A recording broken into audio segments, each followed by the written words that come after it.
السلام عليكم ورحمة الله وبركاته. دمان أصحاب soo dhawaada casharkeena koowaad ee practicalka waxaa ku qaadanaynaa daarista iyo daminta kombiyuutarka oo ah aasaaska isticmaalka kombiyuutarka. Markaan rabno inaan kombiyuutar daarno waxaan ka raadinaynaa kombiyuutar walba halka ay kaga taala astaanta noo muuqato. Kombiyuutarada meelo kala duwan laga daaraa, sidoo kale qaabab kala duwanna waa loo daaraa, balse halka mid ee iska mid ka yihiin waxay tahay in kombiyuutar walba meesha laga daaro uu ku leeyahay calaamada noo muuqata ee ah power button-ka. haddii kombiyuutarka isticmaalaysid uu yahay laptop ama kombiyuutaradan all in one ka ah, kaliya waxaa kugu filan inaad taawatid calaamadan power button-ka. kombiyuutarkana si caadi kugu soo daarma haddii uu dab leeyahay wax ciladna uusan lahayn, balse waxaa jira kombiyuutaro ka duwan kombiyuutaradan all in one ka ama laptop-ka oo loo yaqaano desktops ama kombiyuutarada miiska. kombiyuutarada laptop-ka iyo all in one ka waxay kaga duwan yihiin waxay tahay waa kombiyuutar kala gooni u socdo oo la isku rakibayo. tusaale ahaan hadda sawirkan shaashada nooga muuqdo kale, shaashada waa gooni, systemku waa gooni, looxa furayaasha ama qaybta keyboardka wax lagu qori lahaa waa gooni, sidoo kale muuski ama hagihii meelaha u baahanta ah ku dooran lahayd asna waa gooni. marka wuxuu u baahan yahay intaada isticmaalin ka hor in la isku hagaajiyo oo la isku xiriiriyo asaga laftirkiisa. haddii aan isla fiirino marka qaybta dambe ee system unit-ka waxaa arki karnaa inuu ku leeyahay godad badan oo kala duwan.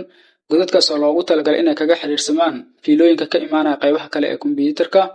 sidoo kale god walbeed wuxuu u samaysan yahay qaabka ay u samaysan tahay fiilada loogu talagalay inay gasho, taasoo marka kuu sahlayso fiilada aa wadatid qaabkeeda oo kale godle inaad ku raadisid kadibna aad kula xiriirisid. tusaale ahaan godkan ugu koreeyo kale waxaa galo fiilada dabka wada ee ka imaanaysa bareeska. sidoo kale fiiladan VGA-da waxaa galinaysaa godkan qaabka ay u samaysantoo kale u samaysan, waxaana isku xirtaa system unit-ka iyo shaashada kombiyuutarka. sidoo kale haddana waxaa ku xiriirinaysaa keyboardka ama looxa furayaasha qaybta wax lagu qori lahaa oo leh god qaab USB oo kale u samaysan. sidoo kale godkan kale USB-gaasna waxaa galinaynaa fiilada ka imaanaysa muuska ama hagaha. waana kala bedeli karnaa fiiladan muuska iyo tan keyboardka, labadaba waxay u samaysan yihiin qaab USB. marka mar walbeeta fiilada aa wadatid iyo godka hadday isleeyihiin oo aa gelisid wuu kuu shaqeynaa. marka intaad samaysid oo fiilooyinkaas aad isku xiriirsatid, waxaa samaynaysaa inaad soo daaratid qaybta dabka ama bareeska, kadibna waxaad daaraysaa qaybta system unit-ka. sidoo kale haddana waxaad daaraysaa qaybta shaashada.